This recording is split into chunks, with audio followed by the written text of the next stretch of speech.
¿Cuántos le dan gracias a Dios por eso? ¿Sí? ¿Qué le parece si oramos? Señor y Dios, muchas gracias por este tiempo. Gracias por el privilegio que tenemos de acercarnos a tu presencia, de acercarnos al trono de la gracia y declarar que tú eres el Señor, que tú eres el Rey, que no hay otro como tú. Señor, gracias porque podemos adorarte juntos como iglesia, como familia, pero también gracias porque podemos ser instruidos por tu palabra, por lo que tú quieres hablarnos a cada uno de los que estamos aquí. Espíritu Santo, ven y toma todo el control de este tiempo.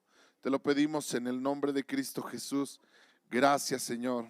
Amén y amén. Muy bien, pues vamos a la escritura. Primera carta del apóstol Pablo a la iglesia de Corinto. Primera carta a los Corintios, capítulo 5. Primera carta a los Corintios, capítulo 5. Hoy vamos a mirar este capítulo que yo creo que Dios va a hablar a cada uno de los que estamos aquí. Dios va a enseñarnos y es un tema un poco, a veces, ¿cómo decirlo?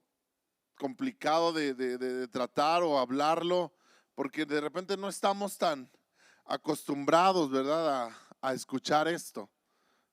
Casi, y aparte, como que no somos mucho de que nos guste a veces temas como estos. Normalmente queremos que alguien nos hable acerca de que Dios nos va a bendecir, de que Dios nos va a llevar a más, de que Dios va a hacer con nosotros grandes cosas, de que Dios nos ama y de que Dios no nos va a dejar solos. Y todo eso es una realidad. ¿Cuántos saben que eso es una realidad?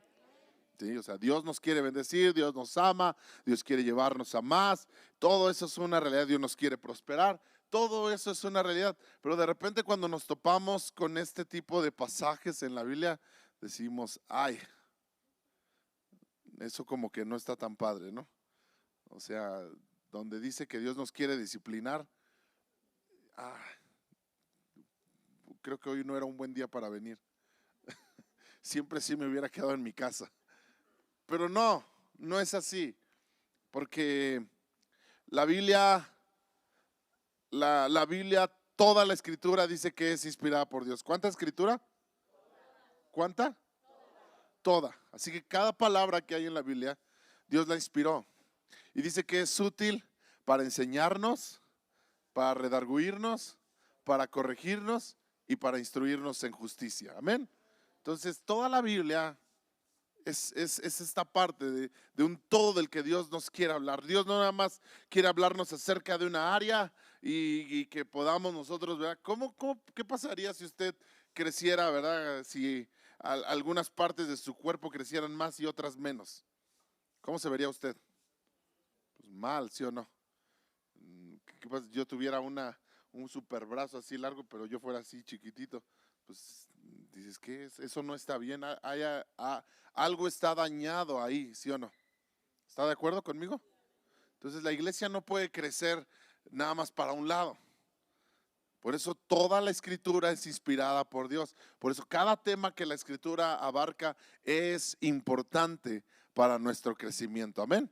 Entonces usted debe estar con toda la disposición y con todo el gusto, así como cuando Dios le habla y dice, te quiero bendecir, quiero hacer contigo grandes cosas, y usted dice, amén.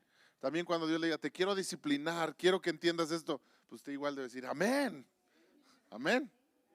Muy bien, entonces, habiendo dicho eso, empecemos. 1 Corintios capítulo 5, versículo 1. De cierto sé que se oye que hay entre vosotros fornicación. ¿Qué había? Fíjate nada más. Tal fornicación, cual ni aún se nombra entre los gentiles, tanto que alguno tiene la mujer de su padre. Y ahí es donde todos dicen, ahí es donde todos hacen cara de, ¿a poco? Dice, y vosotros estáis envanecidos, y no deberíais más bien haberos lamentado para que fuese quitado de en medio de vosotros el que cometió tal acción. Ciertamente yo como ausente en el cuerpo, pero presente en el espíritu, ya como presente he juzgado, diga conmigo, he juzgado al que tal cosa ha hecho. En el nombre de nuestro Señor Jesucristo, reuníos vosotros y mi espíritu con el poder de nuestro Señor Jesucristo. El tal se ha entregado a Satanás. Y ahí es donde usted también así. Para destrucción de la carne, a fin de que el espíritu sea salvo en el día del Señor Jesucristo. Wow. Wow. Qué tema, ¿no? Qué situación. Y tú dices, ¿eso viene en la Biblia? Sí, eso viene en la Biblia. El apóstol Pablo está tratando aquí un tema con la iglesia. Un tema muy interesante, muy fuerte y que yo creo que Dios también tiene que tratarlo con cada uno de nosotros. Está en la Biblia porque Dios quiere hablarlo a cada uno de nosotros. Amén. Si está aquí en la escritura y tú y yo creemos que esta escritura fue inspirada por Dios, entonces tú y yo creemos que este tema Dios también lo tiene que tratar con cada uno de los que estamos aquí. Amén. Esto es algo que Dios quiere hablarnos. Entonces dice el apóstol Pablo ha venido tratando o durante toda la carta va a tratar diferentes problemas o problemáticas que han surgido dentro de la iglesia de Corinto. Y ha venido ya hablando acerca de un tema que es el tema de la división y el tema de estar separados, desunidos, en una actitud donde unos dicen yo soy de Pablo, otros dicen yo soy de Apolos, otros dicen yo soy de Cefas, y unos que se creen bien espirituales dicen no, yo soy de Cristo. Pero al final siguen estando desunidos, al final siguen teniendo esa actitud de no entender qué es en la unidad, qué es en el compañerismo que el Espíritu Santo nos ha dado, que la iglesia va a crecer y va a avanzar. Y entonces han tenido estos detalles de estar en este espíritu de desunidad, en este espíritu de controversia, en este espíritu de creer que unos son más que otros, que unos merecen más que otros. Y el apóstol Pablo ha venido hablando con los diferentes, a través de los capítulos anteriores acerca de este tema y acerca del por qué nosotros no podemos tener ese mismo pensamiento, por qué nosotros no podemos vivir en esa misma idea y en esa misma situación. Pero ahora va a tratar un tema más y es el tema del pecado dentro de la iglesia. Cuando hay pecado dentro de la iglesia y cuando el pecado está ahí, el pecado es evidente en la iglesia y no hay ninguna acción en contra de eso. Amén. Tú y yo tenemos que entender que nosotros como iglesia representamos a Dios y representamos el reino de Dios. ¿Alguien dice amén a eso? Tú representas a Dios, tú representas el reino de Dios. Tú eres un representante, yo soy un representante. Y por eso el apóstol Pablo en Efesios, a la iglesia de Éfeso le dice, vivan de acuerdo a la vocación con la que fueron llamados. O vivan de acuerdo al llamado que ustedes tienen. Vivan de acuerdo al nombramiento que se les ha dado. Tú tienes un nombramiento, tú tienes un nombramiento de ser llamado hijo de Dios. Juan, el apóstol Juan, ¿verdad? Escribe estas palabras que Jesús dijo a Nicodemo. Dice, a los suyos vino, los suyos no le recibieron, pero a todos los que le recibieron y a los que creen en su nombre, les dio el derecho de ser llamados hijos de Dios. ¿Qué eres tú? Dile al que está a tu lado, tú eres hijo de Dios. Tú ya tienes un llamado. Ya fuiste llamado hijo de Dios, ya eres hijo de Dios, y como hijo de Dios ahora tú tienes que vivir de acuerdo a ese llamado que tienes. Tú tienes que representar dignamente el llamado que te ha sido dado. Y cuando tú y yo no representamos dignamente el llamado que se nos ha sido dado, entonces estamos cayendo en un error. Y no podemos nosotros permitir que eso suceda. Y aquí el apóstol Pablo, en lo que estamos leyendo, trata con estos asuntos. Y dice entonces, ¿verdad? que le dice el apóstol Pablo, de cierto se oye que hay entre vosotros fornicación. Ahora, llama la atención por primer punto que la iglesia en Corinto estaba dividido en lo que no debería estar dividido y estaba unido en lo que no debería estar unido. ¿Está conmigo? Porque resulta ser que para este tema que estaba en la iglesia, el cual tenía que marcarse una diferencia y te tenía que confrontar y se tenía que hablar, para esto como que ellos estaban en un mismo sentir. Como que en esto sí estaban en un mismo sentir. O sea, Pablo capítulos anteriores los está amonestando porque no hay un mismo sentir en la iglesia, porque no hay una unidad, porque no hay un compañerismo, pero resulta ser que para esto sí son recuates. Que para estos temas sí son como que, ¿y se ha dado cuenta que de repente gente se une para lo malo? ¿Sí? O sea, resulta ser que cuando hay algo que ocultar y que no decirle a nadie y que vamos a callarnos, ahí sí somos cuates. Ahí sí somos compadres. No, compadre, no le va a decir, ¿verdad? Porque ya sabe cómo se pone mi mujer y no va a decir nada. No, no se preocupen, yo me callo, yo no digo nada.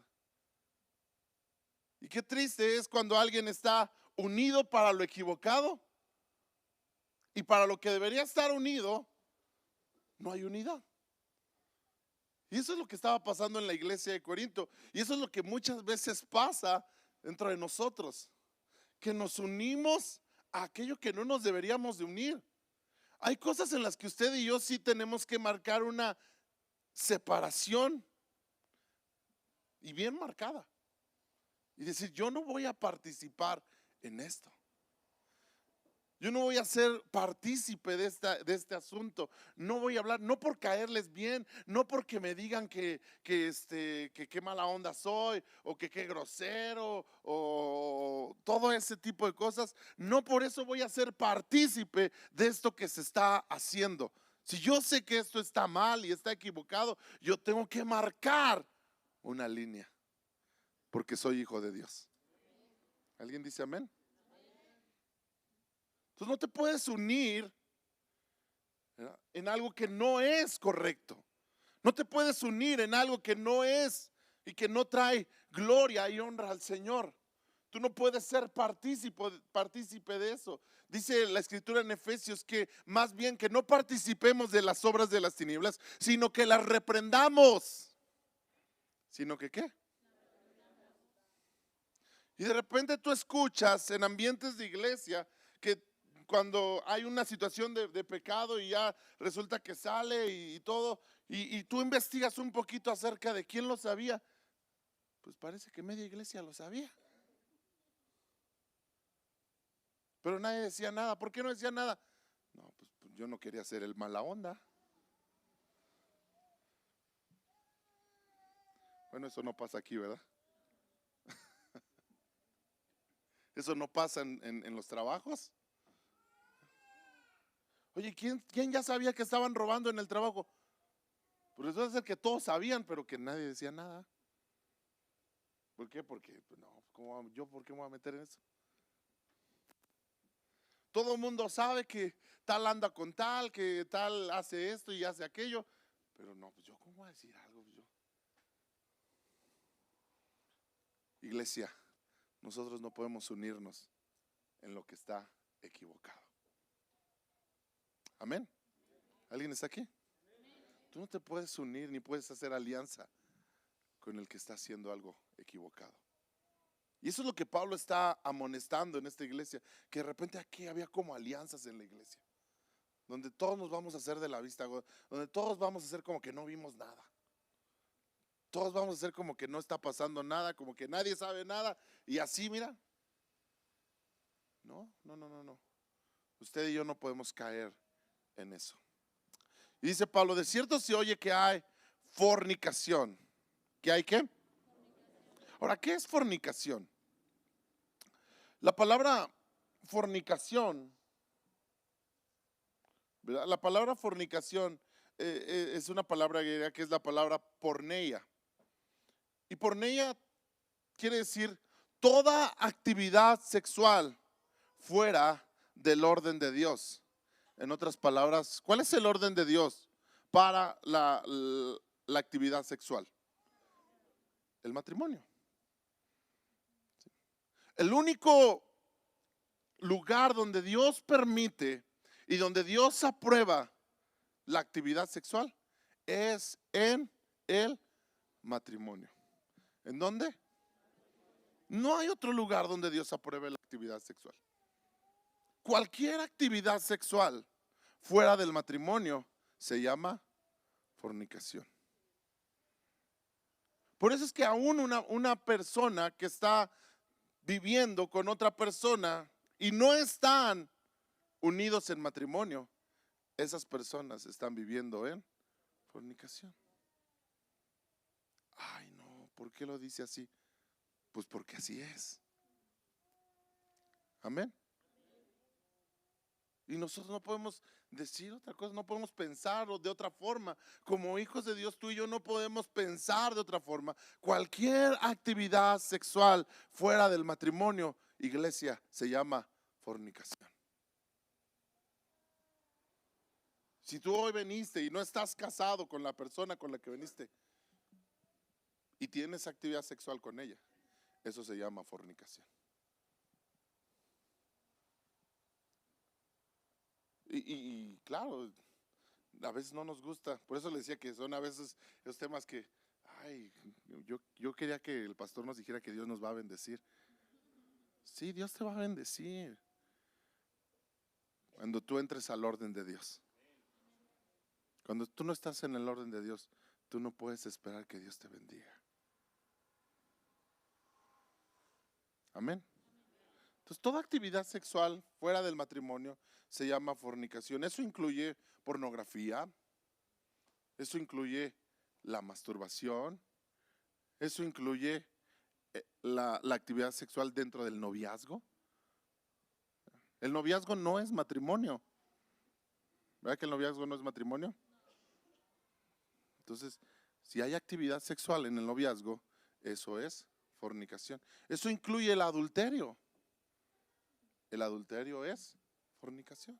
Entonces, toda actividad sexual fuera del matrimonio es fornicación. Ahora, Dios creó el sexo. ¿Quién fue el creador del sexo? ¿Sabes a quién se le ocurrió? A Dios.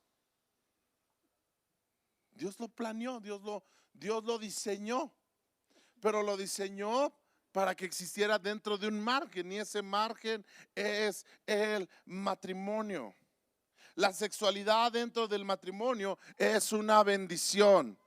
¿Es una qué?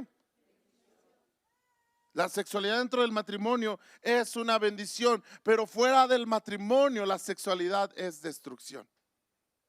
Alguien lo explicó como esto, ¿verdad? Una fogata dentro de una chimenea sirve para dar calor y armonía en un hogar. Amén.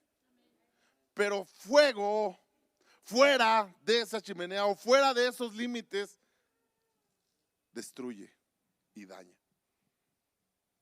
Amén. La sexualidad fuera del matrimonio solo trae destrucción, solo trae problemas, solo trae angustia, solo trae diferentes dificultades. Y por eso es que Dios diseñó la sexualidad para vivirse dentro del matrimonio. El problema en la iglesia de Corinto es que había fornicación en la iglesia, había gente practicando fornicación en la iglesia. Ahora, eso no es nada nuevo. Eso no es nada nuevo ni nada que solo pasó en aquel tiempo y ahorita ya no pasa. Había un problema todavía mayor.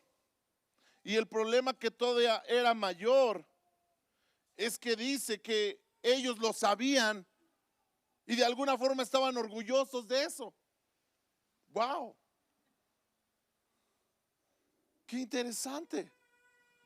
O sea, el problema que estaba surgiendo en la iglesia de Corinto es que ellos, como les dije un rato, era como un secreto a voces, o a lo mejor no era ni tan secreto, ¿verdad? Sino que todo el mundo sabía, no, pues el hermano tal anda con tal. Y de cierta manera como que eso les causaba cierto orgullo o cierto, no, algo, se sentían bien. Porque a lo mejor se creían una iglesia incluyente, como se oye hoy mucho eso. Hoy oímos mucho ese término de incluyente. Y entonces no es nada nuevo. La Biblia dice que nada debajo del sol es nuevo.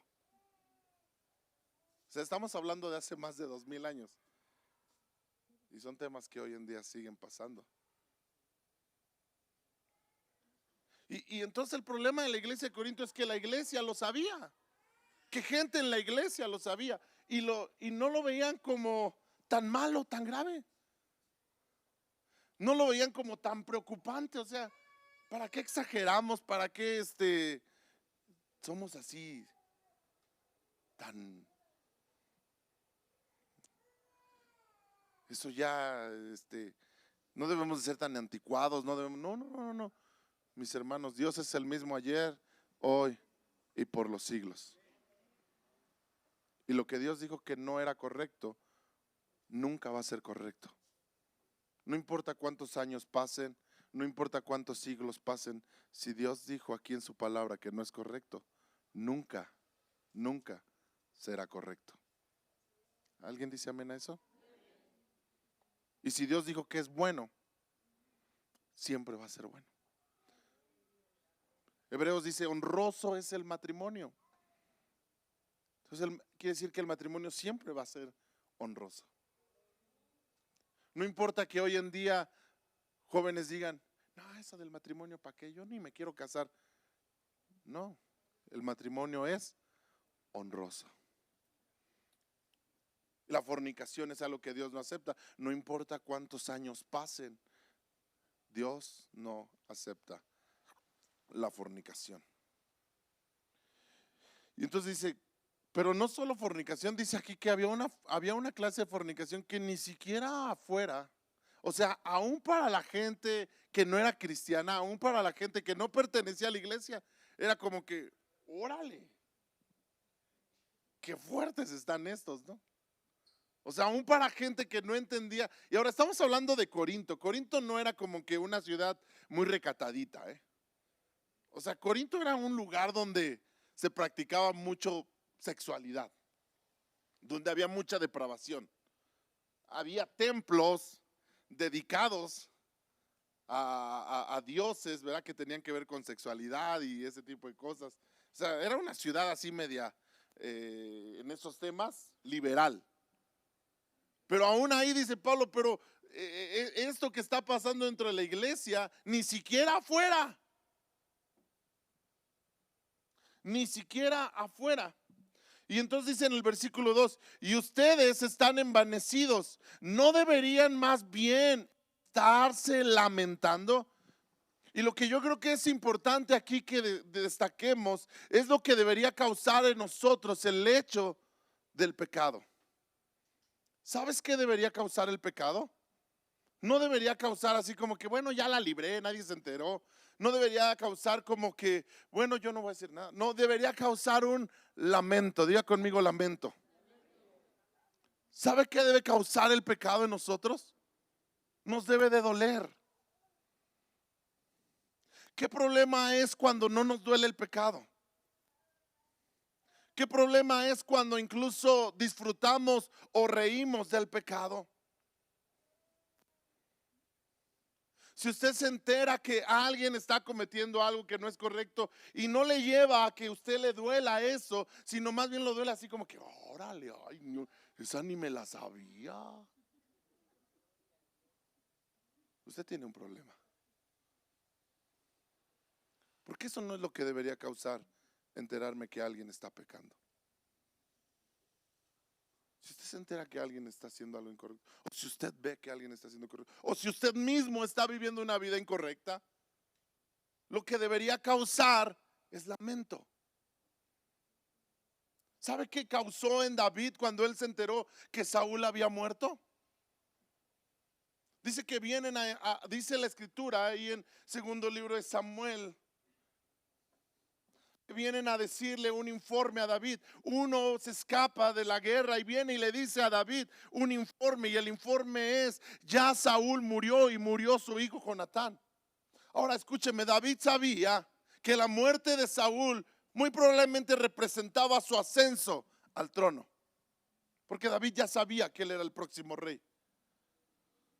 Pero mientras Saúl viviera, él no podía acceder al trono. Entonces David sabía que la muerte de Saúl representaba que él ahora iba a poder acceder al trono de Israel. Pero no fue una causa de gozo. David no dijo: órale, qué padre noticia me estás dando, que Saúl ya se murió, qué increíble, ahora sí voy a poder ser rey. No. ¿Sabe qué fue lo primero que hizo? Primero le preguntó al que vino a decirle el chisme: ¿y tú cómo te enteraste? No, pues es que yo estaba ahí, esto y esto. ¿Y no hiciste nada? No. ¿Y sabe qué hizo David? Lo mató. Como diciendo: ¿cómo puedes estar en un lugar así y ser tan insensible? ¿Está conmigo? Y luego David escribe un salmo, un canto que se llama ¿Cómo han caído los valientes? Y ese canto se trata de un lamento por la muerte de Saúl. Saúl, quien lo había estado persiguiendo. Saúl, quien había intentado matarlo tanto tiempo, quien había estado detrás de él para acabar con su vida. David está lamentando y llorando su muerte. Porque el saber que alguien cae nunca debe causar morbo, gozo, chisme. Eso es lo peor que nosotros podemos sentir cuando alguien cae. El yo caer en un pecado no me debe causar: híjole, no se enteró mi esposa, la libré. No.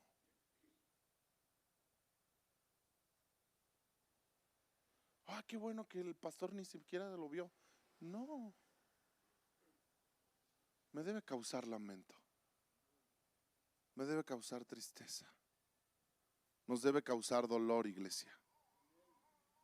Eso es lo que Pablo está diciendo. O sea, Pablo no nos explica cómo no les causa dolor a la iglesia en Corinto. Nos explica cómo no les duele el ver una situación de esas. Oiga, si usted sabe que alguien está cometiendo un pecado y no le causa dolor, usted tiene un problema.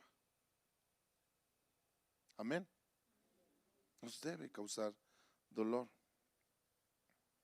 Dice entonces, más bien están como envanecidos. Y luego entonces trata este tema, ¿verdad?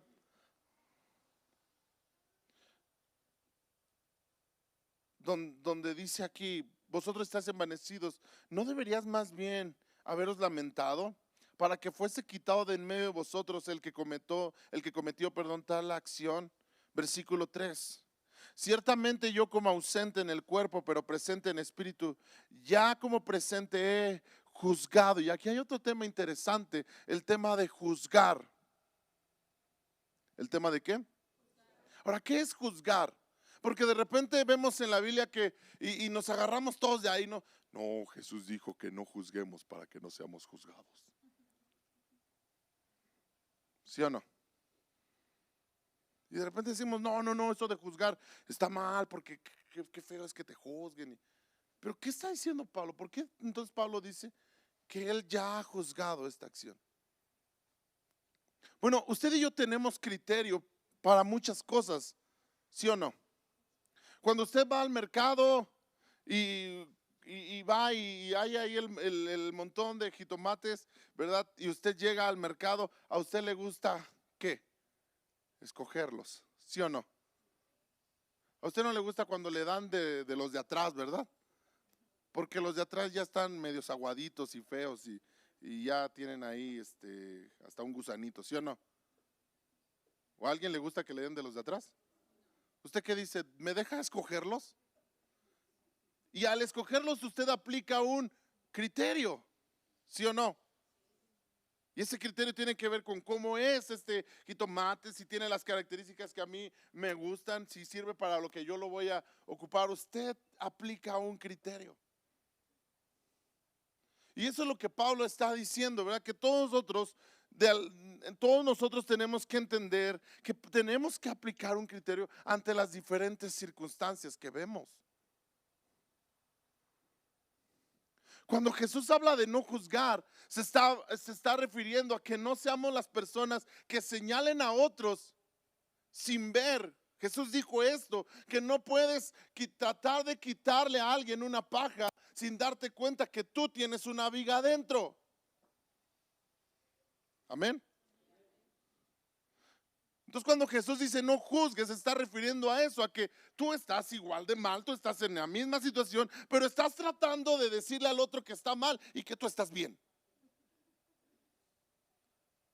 Tú no puedes hacer eso. Pero no se está refiriendo a que tú no tengas criterio acerca de lo que está mal y lo que está bien, acerca de lo que es correcto y lo que no es correcto. Tú y yo tenemos que tener un criterio acerca de lo que es correcto y no es correcto. Y ese criterio tiene que estar basado en la escritura. A mí la escritura me dice qué es lo correcto y qué no es lo correcto. Acabamos de ver, por ejemplo, en el tema de la actividad sexual, la Biblia dice la actividad sexual es correcta dentro del matrimonio. Fuera del matrimonio es que incorrecta. Y yo puedo juzgar eso. Tanto lo puedo juzgar en mi vida, al punto que tengo que tener un criterio para saber qué es lo que puedo hacer y qué es lo que no puedo hacer. Pero también puedo verlo en otra persona y saber si esa persona está viviendo o no está viviendo de una manera correcta. Eso no significa que no amemos a las personas. Eso no significa que no las valoremos. Eso no significa que nos caigan gordas. Eso no significa que tengamos algo contra ellos. Eso significa que tenemos un criterio que Dios nos ha dado conforme a su palabra. ¿Alguien dice amén a eso? Usted debe tener un criterio. Yo debo tener un criterio. Y cuando algo está mal, está mal. Y no podemos decir, no, es que como no hay que juzgarlo, como no hay que, ¿verdad? Hay que ser la iglesia incluyente, que ama a todos, que recibe a todos, que tiene los brazos abiertos para todos. Pues no hay que decir nada. Mejor, mira.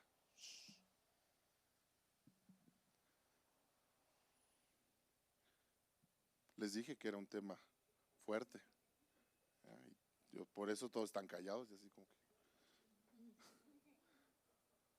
Pero es que es así. Amén. Si lo dice la Biblia, lo dice.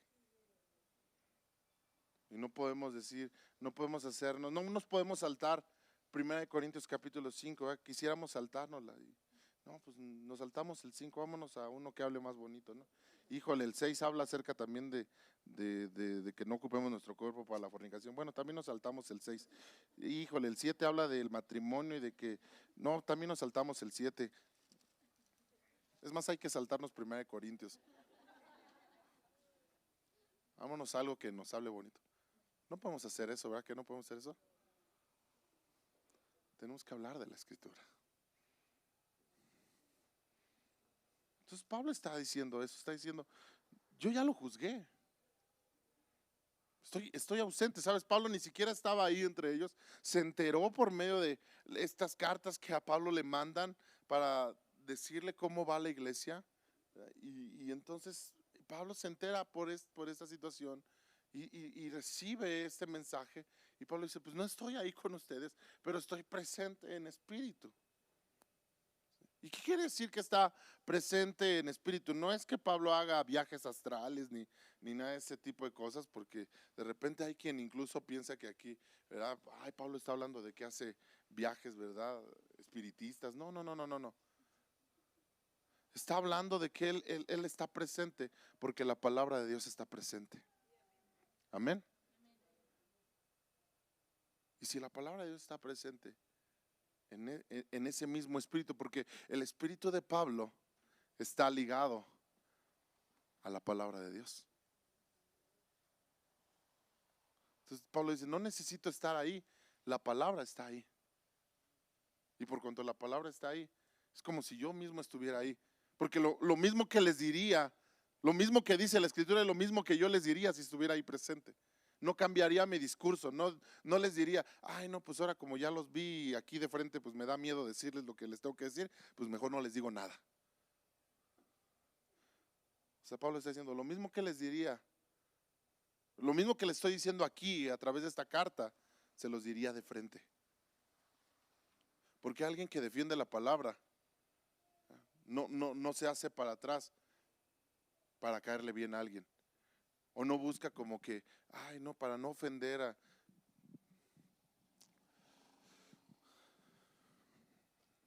Amén. Ciertamente yo como ausente en el cuerpo, pero presente en espíritu, ya como presente he juzgado al que tal ha hecho. Versículo 4. Ahora, ¿cómo tenemos que juzgar? Pablo nos dice cómo juzgar, porque ciertamente tenemos que juzgar. Ya dijimos que juzgar es tener un criterio acerca de lo que es correcto y lo que no es correcto. Amén. Juzgar no es hablar mal de la otra persona, pero yo estar en la misma condición. No sacar la viga de mi ojo y tratar de estar sacando pajas de otros ojos. No. Eso no es juzgar. Sino juzgar tiene que ver con tener un criterio acerca de lo que es correcto y lo que no es correcto. Y ese criterio está basado ¿en qué? En la palabra de Dios. No está basado en mi propio pensamiento. No está basado en lo que yo creo que está mal. No. Está basado en lo que la Biblia dice que está mal. Porque si lo basamos en nuestro propio pensamiento, pues a lo mejor yo creo que las chamarras azules son malas. Y a todo el que trae una chamarra azul le voy a decir, qué bárbaro, ¿por qué traes una chamarra azul? Pero yo no puedo juzgar de acuerdo a mi criterio. Tengo que juzgar de acuerdo a la palabra de Dios. Amén. Ok. Entonces, ¿cómo debemos de juzgar? Pablo nos dice, versículo 4 nos dice, ¿cómo debemos juzgar? Número 1. Usted y yo debemos de juzgar, dice aquí, en el nombre de nuestro Señor Jesucristo. ¿Cómo debemos juzgar? En el nombre de Jesús. Ahora, ¿qué es en el nombre de Jesús? Al hablar de en el nombre de Jesús, no está hablando, ¿verdad? Nada más de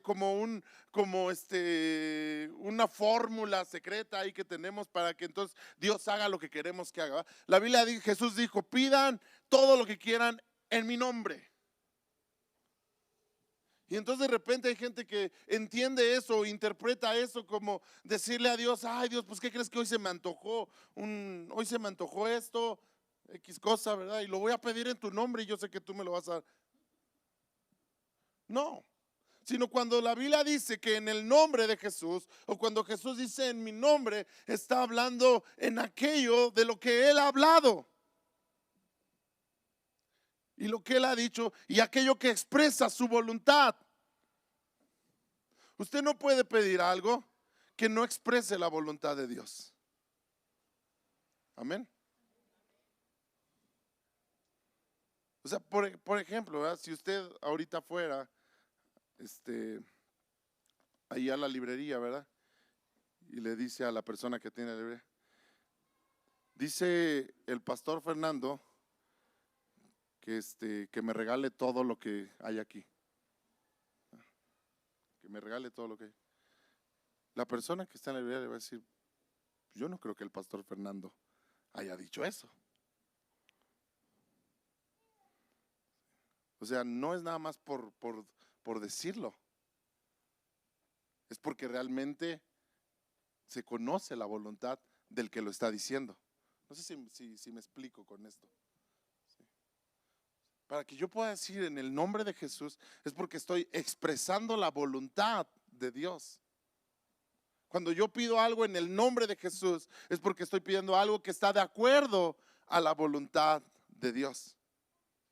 Entonces, cuando Pablo está diciendo aquí que juzguemos en el nombre del Señor, es que juzguemos de acuerdo a la voluntad de Dios, de acuerdo a lo que Él ya ha expresado en su perfecta voluntad. ¿Cuál es su perfecta voluntad, mis hermanos? La palabra de Dios.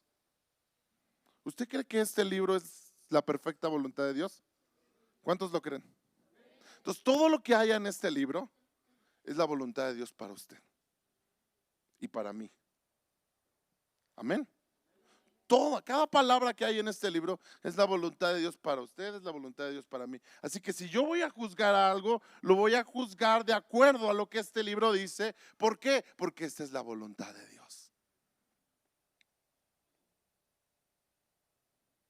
Y es ahí donde entonces, si la escritura dice que esto es incorrecto, yo lo puedo juzgar y puedo decir, esto es incorrecto, no porque yo lo diga. No es incorrecto porque yo lo dije, no es incorrecto porque un día amanecí de malas y, ¿verdad? Y ahora voy a decir que esto es incorrecto. No, esto es incorrecto porque la palabra de Dios lo dice. Amén. Si yo voy a decir que esto es correcto, es porque la palabra de Dios lo dice. Lo demás son opiniones. Hay mucha gente que juzga por opiniones. Juzgar por opiniones no es correcto. Hay gente que determina que algo es bueno o es malo por su propia opinión. Amén. No, pues es que yo creo que eso está mal. ¿Pero por qué? Porque está mal. ¿Lo dice la Biblia? No, pues no lo dice la Biblia, entonces, ¿por qué está mal? ¿O por qué está bien? ¿Alguien está aquí? ¿Alguien está captando la idea de lo que estamos hablando? Entonces, lo primero que podemos juzgar algo en el nombre del Señor Jesucristo. Pero dice algo más. Número 2. Vosotros y mi espíritu. No, Pablo no está tomando una decisión unilateral. Pablo no está tomando una decisión nada más él, sino que está incluyendo a la iglesia. ¿Sabe que la escritura dice que en la multitud de consejeros hay sabiduría? ¿Alguien está aquí? Cuando uno va a juzgar algo, cuando tenemos que juzgar algo, no solamente es porque yo así lo quiero, porque yo así lo digo. No, sino que tiene que haber un consenso con alguien más.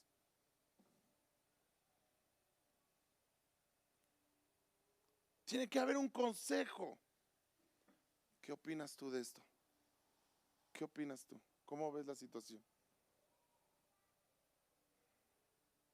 Por ejemplo, aquí en la iglesia hay un equipo de pastores que cuando hay algo que consideramos que es incorrecto, lo platicamos entre nosotros.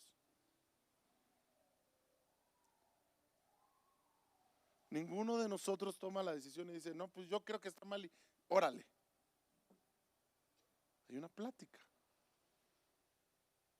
Porque en ese espíritu de unidad tiene que venir la sabiduría de Dios. Amén. O sea, lo que le está diciendo aquí Pablo es que no podemos estar tomando decisiones nada más porque sí, porque yo quiero, porque a mí se me antoja. Tiene que haber una unidad. Cuando tú quieras tomar una decisión en tu vida acerca de algo, pide consejo. Amén. Ahora, pide consejo a gente que te va a dar un consejo en la palabra de Dios. No pidas consejo al compadre que te va a dar consejos de no sé qué. Amén. No le pidas consejo a gente que no tienen nada que ver con Dios y que a lo mejor el consejo que te dan te está alejando de los planes y los propósitos de Dios.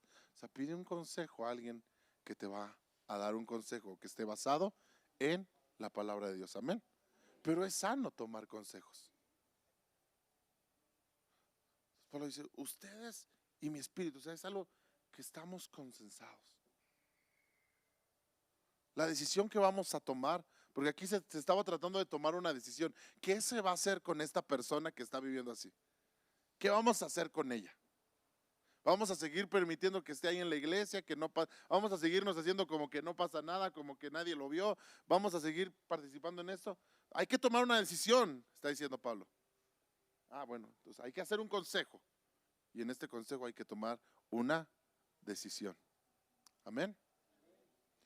Número 3, dice Pablo. Entonces, primero dice, en el nombre del Señor Jesucristo. Después dice, ustedes y mi espíritu. Y número 3, en el poder de Cristo. Diga conmigo, en el poder de Cristo. Número 3, en el poder de Cristo. No es en nuestra propia sabiduría. No es en nuestro propio poder. Es en el poder del Señor Jesucristo. Amén. Todo lo que hacemos es en el poder del Señor Jesucristo. Y luego viene una declaración que también es como estremecedora, ¿no? O sea, esta declaración que dice en el versículo 5, ¿verdad? Después de que Pablo dice, en el nombre de nuestro Señor Jesucristo, reunidos vosotros y mi espíritu con el poder de nuestro Señor Jesucristo. 5, el tal se ha entregado a Satanás. Wow. Entréguenlo a Satanás. Pero mira lo que dice, para destrucción de la carne. ¿Para qué? Destrucción de la carne, a fin de que el espíritu sea salvo en el día del Señor Jesucristo. ¿Cuál es el fin de tomar esta acción? Que al final de todo, esta persona de la que están aquí hablando sea salvo. Sea salvo. El fin de la disciplina, mis hermanos, nunca será la destrucción. Nunca será, ¿verdad? La disciplina no viene porque alguien te cae mal. La disciplina no viene porque lo quieres ver mal. La disciplina no viene porque quieres que... No. La disciplina viene porque quieres que sea salvo. Porque quieres que no se pierda. Y lo mismo pasa en tu vida y en mi vida. Cuando viene disciplina de Dios a tu vida, el fin es que no te pierdas. Si Dios te pasa por un proceso de disciplina, ¿cuál es el fin de esta disciplina? Que no te pierdas. Amén. El fin es que no te pierdas, el fin es que seas salvo, el fin es que tu vida, ¿verdad? Termine reconociendo que necesitas a Dios, que necesitas a Dios, que necesitas a Cristo en tu vida. Para llegar a ese punto, a veces se requiere de disciplina.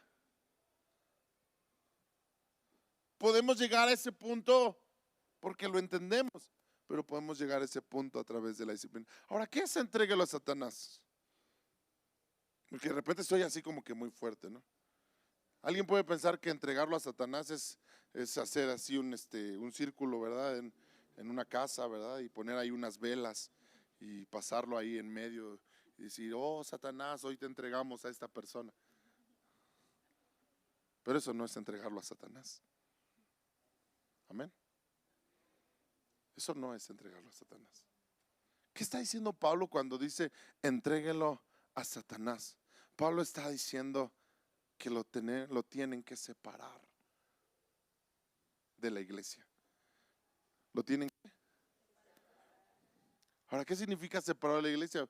Ya no dejarlo entrar. Poner su foto ahí en la entrada y decir, tal persona no puede entrar a la iglesia, ¿verdad? No. Eso no significa tampoco. Porque cuando dice separa, cuando nos da a entender que lo separemos de la iglesia, no está hablando del edificio, sino está hablando de los beneficios que tú y yo tenemos al pertenecer a una iglesia. Por ejemplo, uno de los beneficios que una persona tiene cuando pertenece a una iglesia, y lo hablamos el domingo, no sé si tú viniste el domingo, ¿verdad? Pero si tú viniste el domingo hablamos acerca de esto. Y uno de los grandes beneficios que alguien tiene cuando pertenece a una iglesia, cuando es parte de una iglesia, cuando ha echado raíces en una iglesia, uno de los beneficios que tiene esa persona es que puede servir dentro de la iglesia. ¿Puede qué? Puede servir. Ahora, porque tú y yo tenemos que ver el servicio como un beneficio o como un privilegio que tenemos. Nunca debemos de ver el servicio como que, ay, pues lo hago porque lo necesitan. Si tú ves así el servicio, tú no has entendido nada. y es mejor que no sirvas.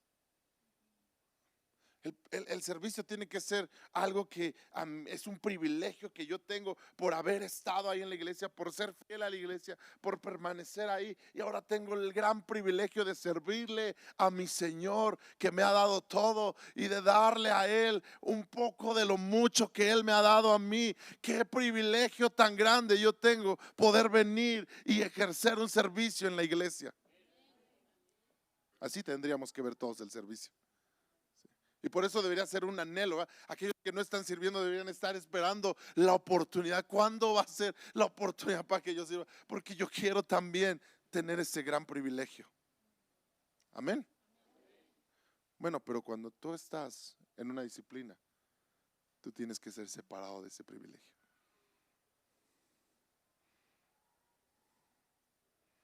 Tú no puedes seguir disfrutando de ese privilegio.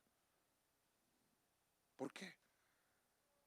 Porque estás en una disciplina. Y en esa disciplina Dios va a tratar contigo. En esa disciplina Dios va a tratar en tu vida. Dios va a tratar áreas en tu vida. Dios va a hacer cosas en tu vida para que tú entiendas que ese estilo de vida, que esa forma de pensar que habías adoptado no es correcta y te está llevando a perderte. Amén. Entonces, tienes que ser separado de esos privilegios. Tienes que ser separados de ese privilegio de pertenecer, ¿verdad?, a la iglesia y los privilegios que disfrutas de ser parte de una iglesia. Ahora, yo sé que para algunos eso no es nada. O sea, hay gente que dice, pues eso para mí qué. Porque a lo mejor no has entendido lo que significa ser parte de una iglesia.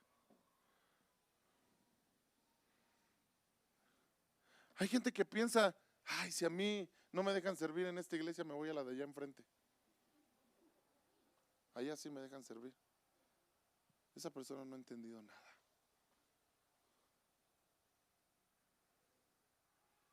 Y muy probablemente esté caminando en un camino de perdición.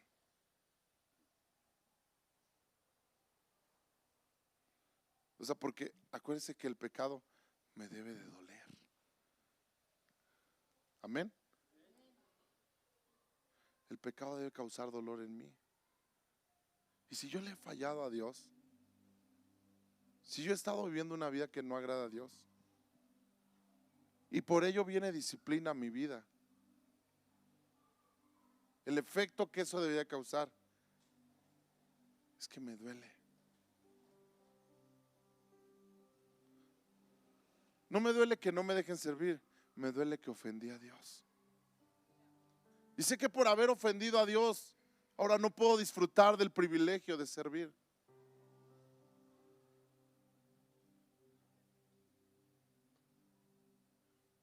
Pero me duele que ofendí a Dios. ¿Sabe? El Salmo 42, vaya conmigo al Salmo 42.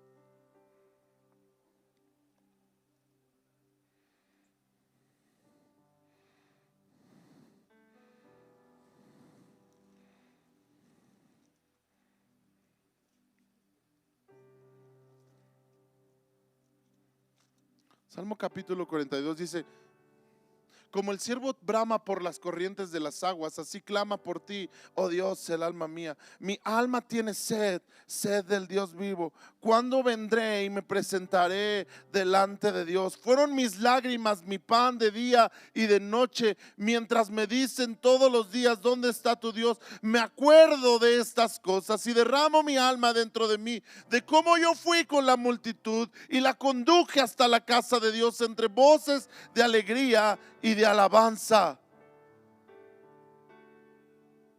El que está escribiendo este salmo es escrito por los hijos de Coré.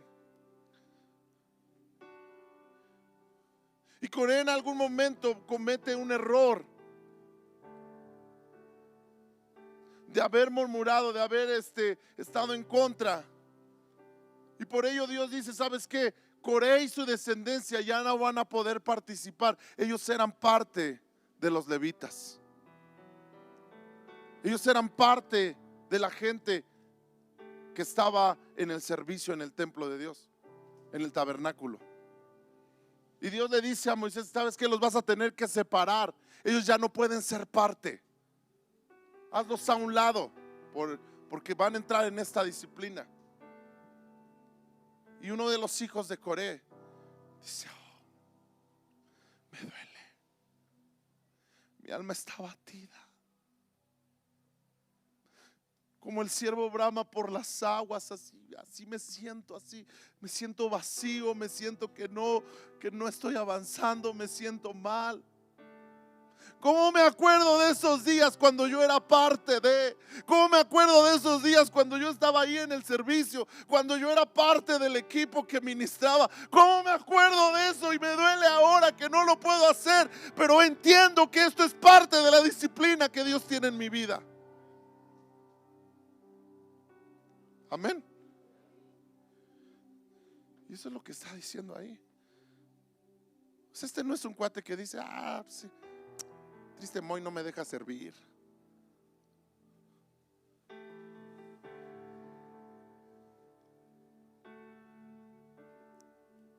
Este es alguien que entiende. Y si luego vas al Salmo 51, tú ves a un David en la misma situación. Un David que le dice a Dios: lávame de mi pecado, Señor. Quítame esto que traigo. Y quítame todo, pero no me quites tu Santo Espíritu. No me quites el gozo de la salvación. Eso es lo que debe causar. Ese debe ser el efecto de la disciplina. O sea, la disciplina me debe llevar a eso. Para eso funciona la disciplina, mis hermanos. La disciplina no funciona para hacerte menos, no funciona para humillarte, para sobajarte, para que se burlen de ti. Para eso no. Cuando tú ves la disciplina como eso, tú estás equivocado. Y es ahí donde gente toma decisiones y dice: pues me voy de esta iglesia, ¿y para qué estoy aquí? Si me van a estar disciplinando. No. Ahora la disciplina tiene que estar en la iglesia. Qué terrible es que nos podamos convertir en una iglesia donde la disciplina no sea parte de nosotros. Qué terrible es que nos podamos convertir en una iglesia donde dejemos de darle el valor al servicio como se lo debemos de dar.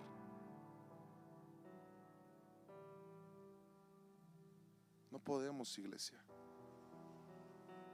Donde dejemos de nombrar el pecado como es.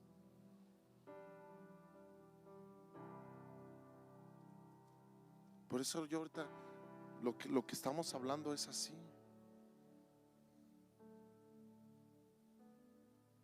Y lo tengo que decir como es. Si tú no estás casado, tú vives en fornicación.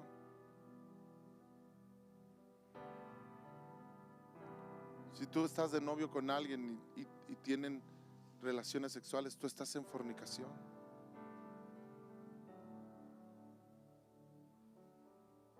Si tú estás casado y estás imaginándote con otra persona, tú estás en fornicación.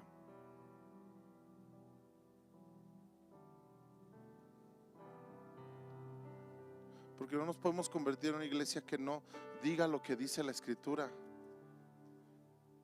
Pero no nada más con la sexualidad. O sea, te estoy hablando, el problema de Coré fue la murmuración. Por eso lo separaron, a él y a toda su casa. ¿Está conmigo? El chisme, la murmuración, los pleitos.